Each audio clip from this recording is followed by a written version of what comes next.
이든의 라디오를 찾아주신 여러분, 반갑습니다. 자, 오늘 모신 게스트분은요, 닉네임부터가 아주 고단한 청춘의 냄새가 물씬 풍깁니다. 바로 파스장님을 모셨습니다. 파스장님은 지금은 번듯한 중견기업의 부장님으로 아주 평범하게 살고 계시지만요, 사실 이분 대학생 시절에 갑자기 가세가 기울면서 참 힘든 고생을 하셨다고 해요. 그래서 시작하게 된 게 우리에게는 좀 생소하면서도 궁금증을 자아내게 만드는 사설 앰뷸런스 일입니다. 그때의 경험담을 오늘 들려주실 텐데요. 매일같이 죽음을 마주해야 했던 그 거친 현장에서 파스장님 곁에는 친형보다 더 믿고 따랐던 직장 동료 한 분이 계셨다고 합니다. 하지만 오늘 들려주실 이야기는 겉으로는 한없이 친절하고 따뜻했던 그 동료가 사실은 얼마나 삐뚤어진 내면을 가졌는지, 그리고 그 마음이 얼마나 무서운 결과를 가져왔는지에 대한 이야기입니다. 그래서 아마 눈에 보이지 않는 존재, 즉 귀신보다 사람이 더 무섭다고들 하는 모양입니다.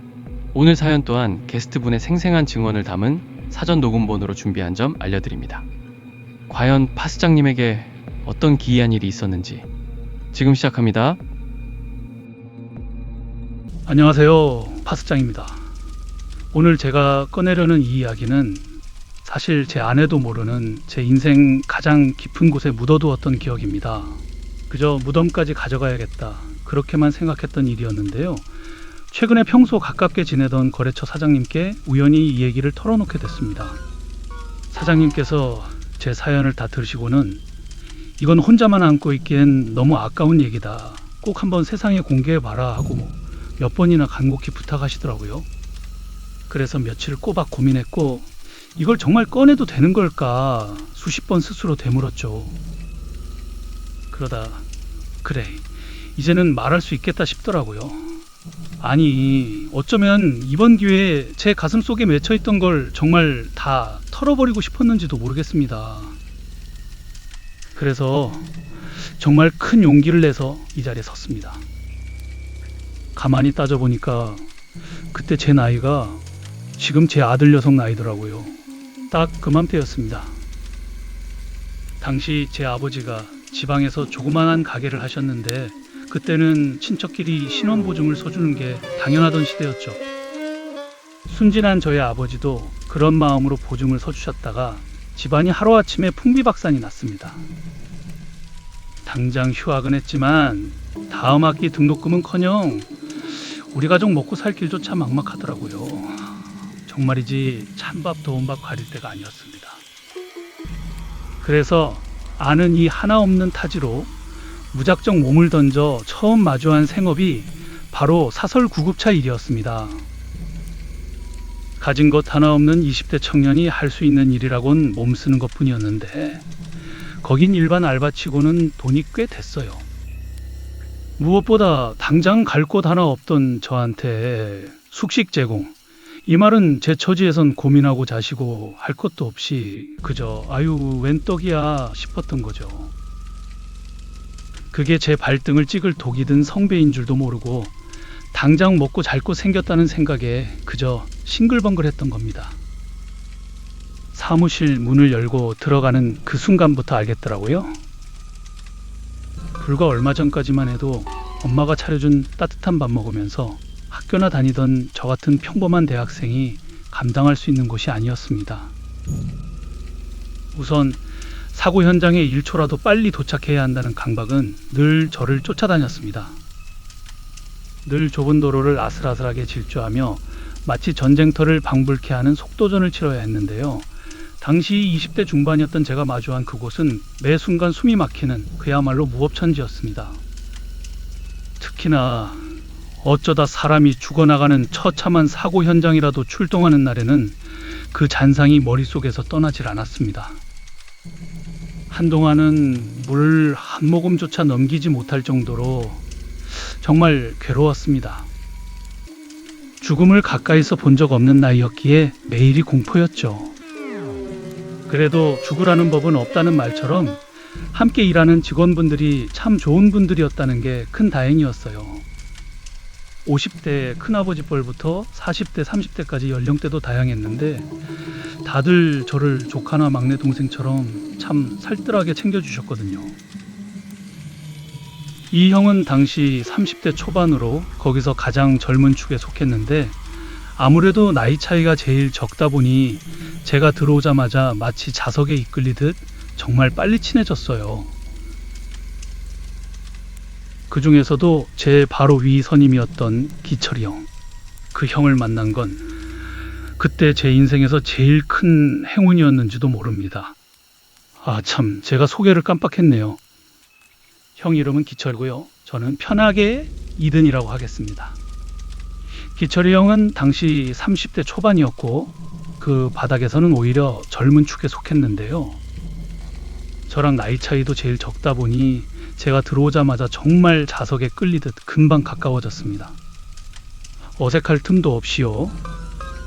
기철이 형은 시신 수습을 해야 하는 날에도 늘 자기가 먼저 장갑을 끼고 앞장섰습니다.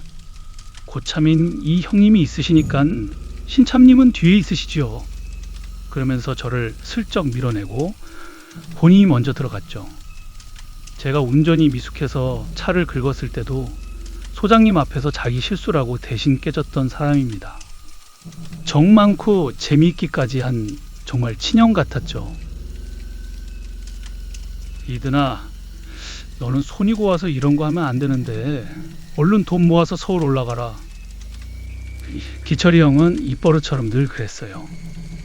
형은 본인도 집안 형편 때문에 대학도 못 가고 이 일을 10년째 하고 있었으면서 늘 제가 고향에 두고 온 동생 같다며 저를 챙겨줬어요. 제가 기철이 형에게 참 많이 의지했습니다. 모르는 게 있으면 하나하나 차근차근 가르쳐주고 제가 처참한 사고 현장을 보고 넋이 나가 있으면 어깨를 툭 치며 다독여주던 사람이었어요. 삭막하고 거친 현장에서 형은 늘 저를 웃겨주고 챙겨주는 그야말로 제 전부 같은 존재였습니다. 저도 그런 형이 너무 고맙고 미안해서 형한테 담배 한 보루씩 사다 안겨주고 형 쉬는 날엔 제가 대신 당번을 써주면서 제 나름의 도리를 다 했습니다. 우린 정말 남들이 봐도 부러워할 만큼 각별한 사이였습니다. 우리 둘은 동네 작은 슈퍼 앞 평상에 앉아 술을 마시는 날이 참 많았습니다. 힘든 하루를 마치고 나면 소주 한 병을 가운데 두고 농담도 하고 별것 아닌 이야기에도 괜히 웃으면서 수다를 떨었죠. 그렇게 떠들다 보면 하루 종일 쌓였던 피로가 스르르 풀리는 기분이었습니다. 그날도 막 비가 쏟아질 것 같은 날씨였는데 우리는 평상에 나란히 앉아 술을 꽤 많이 마셨습니다. 그날이 유난히 달랐던 건 기철이 형이 평소엔 꺼내지도 않던 자기 속 얘기를 털어놓기 시작했다는 겁니다. 술주정뱅이 아버지 밑에서 맞고 살다가 결국 무작정 집을 뛰쳐나왔다는 이야기도 있었고 고등학교도 마치지 못한 채 이 바닥에서 구르며 살아온 자기 인생 이야기까지 형은 그날 처음으로 자신의 기구했던 삶을 술기운에 하나씩 꺼내놓고 있었습니다. 그러다가 갑자기 말을 딱 멈추더니 소주잔을 만지작거리며 저를 빤히 쳐다보는 겁니다. 눈빛이 평소랑은 다르게 참 묘하더라고요. 그리고 툭 한마디 던졌어요. 이든아, 너는 나랑 달라서 돈 모으면 다시 학교 복학할 거지? 아유, 진짜 부럽다야. 그런데 그날은 이상했습니다. 그러니까 기철이 형은 분명 웃으면서 부럽다라고 말했는데 저를 바라보는 시선이 딱 잘라 말하면 축하하는 사람의 눈이 아니었어요. 부럽다고 말하면서도 속에서는 뭔가 단단히 꼬여있는 사람처럼 보였습니다. 그 순간 잠깐 내가 뭘 잘못 말했나 하는 생각이 스쳤습니다. 그런데 저는 그걸 그냥 넘겼습니다. 술자리였으니까요. 그럴 수도 있겠지 하고요. 무엇보다도 평소에 저를 그렇게까지 챙겨주던 형이었으니까요. 근데 저도 술이 들어가니까 눈치라는 게 싹 사라지더라고요. 그동안 참고 눌러왔던 게 그날은 그냥 다 터졌습니다. 부모님 생각이 나기도 하고 내가 왜 여기까지 와서 이 일을 하고 있나 싶고 서러움이 한꺼번에 몰려오니까 제 신세가 너무 처량해서 말이 멈추질 않더라고요. 결국 지금 생각하면 입이라도 꿰매고 싶을 정도로 제 인생 최악의 실언을 해버린 겁니다. 형, 다 괜찮은데요. 저 진짜 시신수습하고 오면 며칠 동안 제 몸에서 그 냄새가 나는 것 같아 너무 힘들어요. 형, 나 진짜 딱 돈 모으는 대로 빨리 여기서 벗어나고 싶어요. 이렇게 시체 냄새 풍기면서 평생 살 수는 없잖아요. 그리고 제가 무슨 말을 더 했던 것 같긴 한데요. 솔직히 술 기운 때문에 정확히는 기억이 잘 안 납니다. 근데 그건 아직도 또렷해요. 제 말이 끝나자마자 진짜로요, 누가 갑자기 찬물을 확 끼얹은 것처럼 주변이 순식간에 조용해졌습니다. 방금 전까지 웃고 떠들던 분위기가 한순간에 뚝 끊긴 느낌이랄까? 고개를 숙이고 있던 기철이 형이 천천히 고개를 들더군요. 그런데 그 순간 다정하던 형 얼굴이 싹 굳어버리더니 술병을 쥔 채로 중얼거리기 시작하더군요. 에이씨, 먼발놈아, 먼발 새끼야. 끊임없이 먼발 소리가 들렸어요. 처음엔 혼잣말처럼 툭툭 뱉는 욕이었는데 점점 목소리가 거칠어졌습니다. 그러더니 갑자기 저를 노려보면서 씹어뱉듯 고함치더군요. 이 엑스놈의 먼발아, 그래, 냄새나는 시체 치워서 돈 버는 나랑은 살기 싫다 이거네? 화를 내며 기철이 형이 저를 노려보는데 진짜 숨이 턱 막히더라고요. 저는 그냥 술 기운에 아무 생각 없이 툭 튀어나온 어리광 같은 말이었거든요. 그런데 형은 너무 무섭게 이를 악물고 쏘아보면서 욕을 하는데 순간 머릿속이 하얘졌습니다. 내가 지금 뭘 잘못 말한 거지 싶을 정도로요. 그래서 제가 당황해서 거의 더듬다시피 했습니다. 아니에요. 형, 아니라고요. 진짜 그런 뜻 아니에요. 말이 엉켜서 제대로 나오지도 않았어요. 심장이 쿵쿵 뛰는데 뭐라도 수습해야 할 것 같아서 그냥 아니라고만 반복했습니다. 그랬더니 형이 언제 그랬냐는 듯이 금세 표정을 풀더니 씩 웃으면서 제 어깨를 툭 치더라고요. 그래, 네 마음 이 형이 다 안다. 방금 전까지 그렇게 험악하게 변했던 얼굴이 거짓말처럼 다시 예전에 형 얼굴로 돌아오니까 저는 그제야 숨이 내려가더라고요. 맥이 탁 풀렸습니다. 괜히 내가 예민했나? 술 기운이었겠지. 그렇게 스스로를 설득하면서 그 밤은 그냥 술이 과해서 벌어진 해프닝 정도로 넘겨버렸습니다. 그러다 그 비오던 밤이었습니다. 고독사 현장이라고 경찰에서 검시 끝났으니 이송팀 들어오라는 연락을 받고 저희는 어느 낡은 빌라로 향했습니다. 이미 1층에는 순찰차가 서 있었고 계단 입구엔 폴리스 라인이 느슨하게 쳐져 있었습니다. 형이 담배를 비에 적시듯 털어 끄면서 말하더군요. 저를 한번 쳐다보더니 야, 긴장하지 마. 경찰 검시 끝났으니까 우리는 그냥 옮기기만 하면 돼. 그 말을 듣고 올라갔지만 현관문을 들어서는 순간 쾌쾌하고 안 좋은 냄새가 확 밀려왔습니다. 저는 그 자리에서 그대로 헛구역질을 했고 그 모습을 보던 기철이 형이 제 어깨를 툭 치면서 말했습니다. 김희든 씨, 아이고 우리 신참님은 그냥 나가서 차에서 대기하시죠. 이 형님이 경찰이랑 얘기 마저 하고 수습 준비 다 끝내고 무전 칠게요. 하하하하. 그 배려가 얼마나 고맙던지. 저는 거의 도망치듯 내려와 운전석에 앉았습니다. 빗소리가 유리창을 때리고 와이퍼가 규칙적으로 움직이는데도 코 안에 그 냄새가 남아있는 것 같았습니다. 한 30분쯤 지났을까요? 무전기에서 지익하는 소리가 나더니 이든아, 들리지? 이제 올라와라. 형 목소리였습니다. 이미 경찰은 철수했고 복도엔 형 혼자 남아 있었습니다. 저는 뛰어 올라갔습니다. 시신은 검은 바디백에 담겨 있었고 기철이 형과 저는 양쪽 손잡이를 나눠 잡았습니다. 구급차 뒤에 실려 있는 바퀴 달린 침대 같은 거 보신 적 있으시죠? 전문 용어로 스트레처카라고 하는데 좁은 빌라 복도를 지나갈 때면 철제 프레임이 벽에 스치면서 달그락 끼익 하고 그 특유의 쇳소리가 납니다. 비는 계속 쏟아지고 어두운 계단에서 형과 제가 양쪽을 잡고 그 무거운 스트레처 칼을 밀고 내려왔죠. 참, 그 상황이 다시 생각나네요. 바퀴가 덜컹거릴 때마다 시신의 무게가 더 무겁게 느껴졌습니다. 그날 밤은 지금까지 수없이 많은 현장을 다녔지만 유독 오래 또렷하게 남아 있습니다. 겨우겨우 빗속을 뚫고 구급차 뒤편에 침대를 고정시킨 뒤에야 숨을 돌릴 수 있었습니다.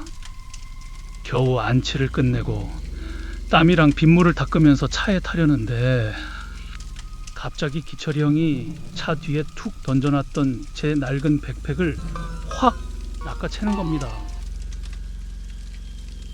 그 가방요, 제가 고향에서 올라올 때부터 쓰던 거라 타지 생활하면서 웬만하면 몸에서 떼어놓지 않던 제 분신 같은 물건이었거든요. 그런데 형이 그걸 뺏어 들더니 다짜고짜 이러는 거예요. 어이 김이든, 너 돈 벌면 가방부터 좀 하나 사라. 이게 그렇게 좋냐? 뭐 연애 편지라도 들었어? 아니, 시신 수습하고 내려온 그 직후에 밑도 끝도 없이 가방을 이리저리 더듬고 주무르는데 그 모습이 정말 이상했습니다. 평소에 다정하던 형이 아니라 뭔가에 홀린 사람 같았거든요. 제가 당황해서 가방을 좀 돌려달라고 가까이 다가갔는데요. 세상에, 형이 어찌나 가방을 세게 붙잡고 있는지 손가락 마디마디가 하얗게 질릴 정도더라고요. 마치 절대로 안 뺏기겠다는 사람처럼요. 제가 어쩔 줄 몰라 하며 가만히 서 있으니까 한참을 만지작거리던 형이 갑자기 툭 한마디를 내뱉었습니다. 그래, 요놈의 정든 놈, 가져가라, 가져가. 그러고는 가방을 저한테 툭 던져주더라고요. 그때 그 말투, 그 표정, 분명히 찝찝하고 소름 끼치기 이상했거든요.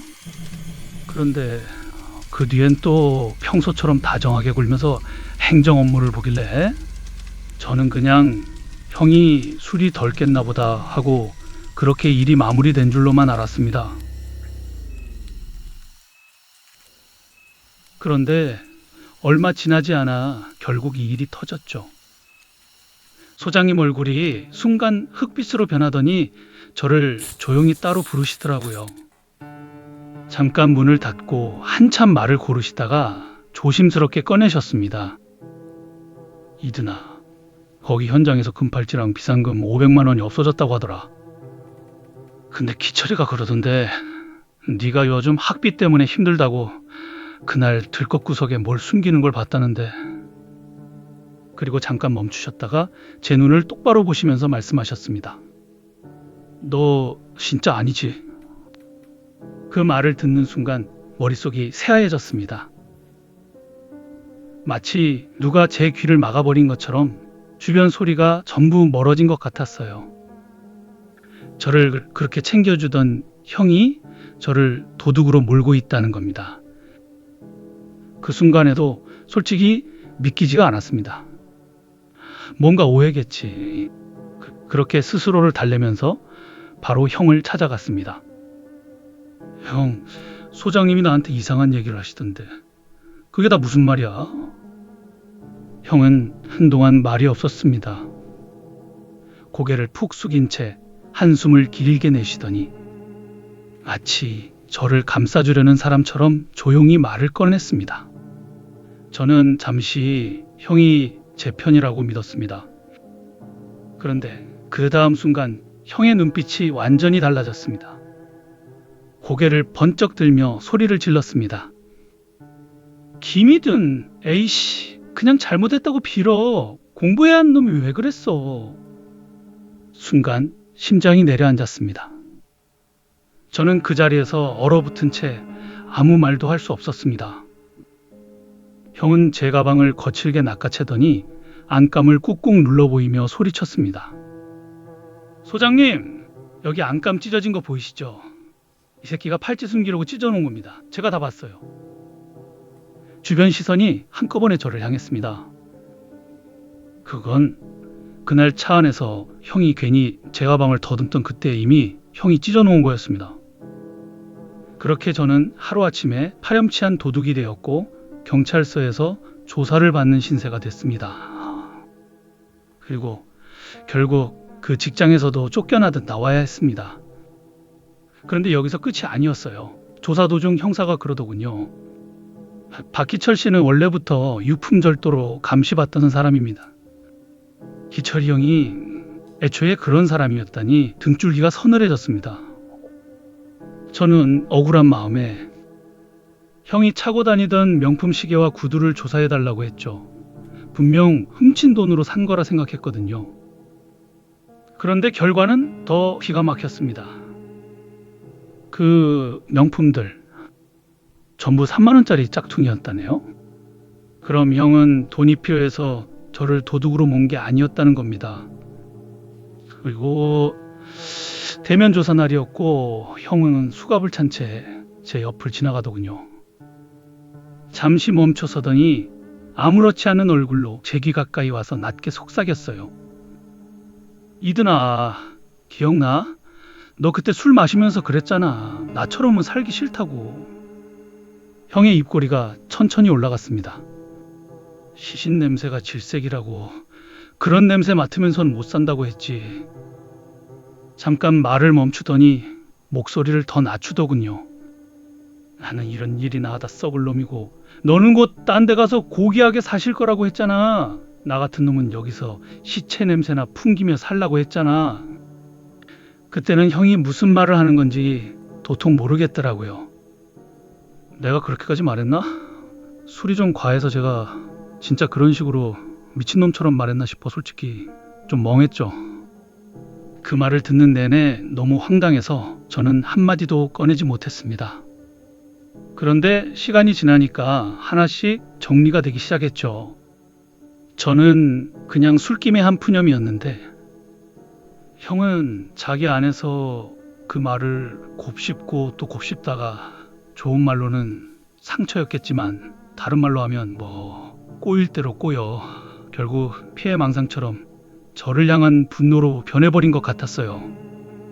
아, 그래서 그랬던 거구나. 머릿속에서 조각들이 딱 맞춰졌습니다. 형은 제가 시신 수습을 피해 차로 내려가 옷에 냄새가 밴 건 아닌지 확인하던 모습까지 전부 지켜보고 있었던 겁니다. 그런데 진짜 소름 돋는 건 그 다음이었습니다. 사건이 터지고 1년쯤 지났을까요? 이사를 준비하다가 낡은 가방을 정리하는데 안감 구석에서 묵직한 게 만져졌습니다. 꺼내보니 그 팔찌였습니다. 어떻게 그때 발견되지 않았는지는 지금도 모르겠습니다. 하지만 그 팔찌인 건 확실했습니다. 혹시나 하는 마음에 금은방에 갔습니다. 사장님이 보더니 웃으면서 그러시더라고요. 에이 손님, 이거 진짜 금 아니에요. 도금된 싸구려 가짜예요. 가짜라는 말을 듣는 순간 또 한 번 머리가 멍해졌습니다. 희철이 형은 대체 왜 자기 이름까지 또렷하게 새겨진 그 가짜 팔찌를 제 가방에 몰래 넣어둔 걸까요? 생각할수록 모르겠고 가슴이 답답해졌습니다. 자신의 비리를 덮으려고 한 건지, 자신과 한패로 만들려고 했는지, 아니면 그날 술자리에서 제가 무심코도 던진 말 그 한마디에 대한 복수였을까요? 야, 너 나처럼 살기 싫다 했지? 그럼 한번 살아봐라. 혹시 그런 마음이었을지도 모르겠네요. 답답한 건 지금도 정확한 이유는 모릅니다. 어쨌든 그 일로 저는 경찰서를 들락날락하며 조사를 받았고 어리고 세상 물정 모르던 저에게는 세상이 무너지는 시간들이었죠. 물론 지금은 법적으로 완전히 결백하다고 증명됐고 모든 건 끝난 일입니다. 그런데 참 이상하죠. 제 안에서는 아직 끝나지 않은 것 같아요. 비가 쏟아지거나 구급차 사이렌 소리만 들면 낡은 구급차 안에 퀴퀴한 냄새와 저를 차갑게 노려보던 형의 눈빛이 그대로 떠오릅니다. 이게 아마 트라우마겠죠. 20년이 지났는데도요. 누가 저한테 유난히 잘해주면 마음이 편하지가 않아요. 괜히 먼저 의심부터 하게 되거든요. 왜 이렇게까지 잘해주지? 혹시 다른 계산이 있는 건 아닐까? 그러다 그런 생각이 꼬리를 물다 보면 제가 아무 생각 없이 툭 던진 말 한마디를 또 이상하게 해석해서 나중에는 저를 향한 칼이 될 수도 있겠다는 생각까지 들게 됩니다. 비가 참 많이 오네요. 여기까지가 제 이야기입니다. 두서없이 이것저것 길게 얘기했는데요. 중간에 좀 답답했을 수도 있고 이야기가 길었을 수도 있는데 그래도 끝까지 함께 해주셔서 고맙습니다. 네, 파스장님 수고하셨습니다. 차근차근 이야기도 잘해주시고 쉽지 않은 이야기 나눠주셔서 진심으로 감사합니다. 여러분, 저도 솔직히 오늘 사연 기대는 조금 했습니다. 그런데 듣다 보니까 이렇게까지 기묘한 이야기일 줄은 몰랐습니다. 지난 방송 첫 번째 손님은 귀신 이야기를 들려주셨죠. 그땐 역시 귀신이 제일 무섭다 하면서 소름이 쫙 돋았는데요. 오늘 이야기를 듣고 나니 생각이 조금 달라졌습니다. 겉과 속이 다른 사람 이야기가 어쩌면 그게 귀신보다 더 섬뜩할 수도 있겠다는 생각이 들더라고요. 특히 아무도 믿을 수 없는 상황에서 기댈 곳 하나 없이 홀로 버텨야 했던 그 시간들을 잘 견뎌내신 파스장님께도 진심으로 박수 보내드리고 싶습니다. 그리고 여러분, 제가 아까 파스장이라는 닉네임 뜻을 슬쩍 여쭤봤습니다. 그랬더니 이렇게 말씀하시더군요. 아유, 이 나이 돼보세요. 여기저기 안 아픈 데가 없어요. 그래서 파스가 짱입니다. 솔직히 너무 센스 있지 않습니까? 우리 사는 게 그렇잖아요. 여기저기 쑤시고 아파도 파스 하나 딱 붙이면 열심히 하루를 살아내잖아요. 그 닉네임 안에 삶의 애환이 그대로 담겨 있네요. 오늘 사람이 귀신보다 더 무서울 수도 있다는 그 일상적인 공포를 들려주신 파스장님께 다시 한번 감사드립니다. 다음에도 꼭 다시 오셔서 또 다른 이야기 들려주시길 기다리고 있겠습니다.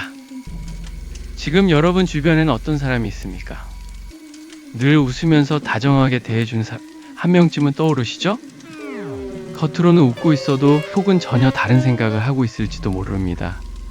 사람 속이라는 게요, 우리가 들여다보겠다고 해서 보이는 건 아니잖아요. 그래도 말이죠, 여기까지 들어주신 여러분의 마음은 제가 믿어보겠습니다. 자, 구독과 좋아요 한 번씩 눌러주시겠다는 그 따뜻한 마음 말입니다. 설마 겉으로는 듣기만 하고 속으로는 그냥 지나가시려는 건 아니겠죠? 자, 오늘 준비한 이야기는 여기까지입니다. 조심히 들어가시고요. 편안한 밤 보내세요.